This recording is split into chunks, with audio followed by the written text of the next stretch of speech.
Good morning. My name is Aditi Ranganathan, and today I'll be exploring the topic or research question of do technological advancements allow for the improvement of our society?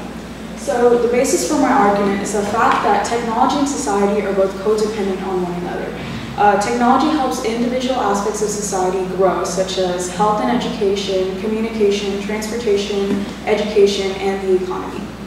So the first topic I'll be covering is health and medicine. So in the health and medicine field, technological advancements improve the overall quality of life. Diagnoses are now non-invasive and more accurate due to biomedical engineering forms of technology. Improved medical instruments and tools are also now more non-invasive and safer, which allows us to detect issues for our health. Next, I'll be covering education. So advancements in technology allow for more personalized learning techniques, and it allows us to broaden our interpretations of the learning material in a multitude of ways. Technology also makes it easier to access these learning materials, such as online textbooks and the internet. And these are just more efficient ways of learning and make the overall learning experience easier for both the teacher and the student. It also can improve our environment by saving paper. Next, I'll be discussing transportation. So it's important to note that transportation is a daily aspect of our life. Improvements in transportation allow for our human-to-human interactions to become easier and for us to communicate more efficiently. It supports our day-to-day socioeconomic activities such as going to school or work. And today, transportation companies are creating technological infrastructures that can make our transportation more easier and safer. And potential advancements in technology could result in also more eco-friendly transportation. Next, I'll be covering the economy. So an increased use of economy also increases the overall employment rate. The global tech market grows by 8% annually, widening the salaries and product services, and the market is becoming more modernized. And aspects of the economy, such as stock and marketing presentations, have also become more useful with technology. Big businesses use technology for advertisement, which also allows for more income for them. And big name companies such as Apple, Google, and Amazon are all meant to make our lives more easier and are all tech-based. So I just have a graph here that shows jobs that are created by technology. And then lastly, I'll be discussing communications and social media. So technological improvements in social media allow for more worldwide communications, and it makes it easier to conversate with people globally. News, fundraisers, and charities are also done online, and there are social infrastructures that benefit our community. Social media technology also allows for politics, businesses, and economic polls and other social infrastructures to become more easily accessed, and more jobs are created with the increased usage of social media. However, there are some drawbacks and limitations that come with an increased advancement of technology. Technology takes away from our human-to-human interactions. It can be a distraction. It can create a loss of jobs.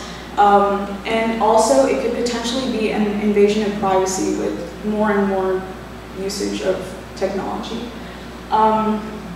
Modern comforts have been replaced with more physical, or modern comforts have replaced the more physical aspects of our lives, and overuse of technology can also be detrimental to our health. However, a solution that I have was to bring all of our to find a common solution between our limitations, and I came up with the solution that we should be able to decrease our usage of more recreational forms of technology and focus more on the improvement of the more useful forms of technology in education and transportation. So my last point is that, however, technology does allow society to behave more efficiently and easily, and it increases our knowledge interactions and the development of ideas. So I'm just finishing with the quote that says, "Modern technology has become a total phenomenon for civilization, the defining force of social order in which efficiency is no longer an option but a necessity." And that's my big deal. All right. So let me ask you a few questions. Wait.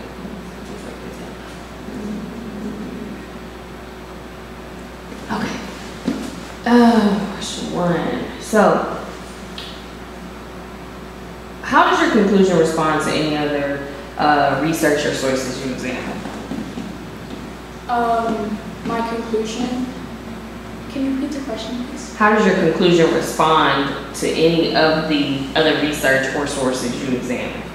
So a lot of my resources, especially the ones for my counter argument, a lot of them said that technology was really detrimental to our society. So I built that for my counter argument, but most of my sources did support my conclusion because it's just an overall aspect of our society. Okay. And how valid and reliable are the sources you use, and how do you know? And which sources didn't work? I found a lot of I mostly use Google Scholar for my sources, so I have a lot of like economic statistics and forums and like big business companies and what they had to say about technology. Some were like kind of like teenage magazines kind of just discussing, and I couldn't use those, although they did have good information. But I found most of my sources were reliable, and I did pull from 2 of the stimulus materials. Okay. All right. Thank you.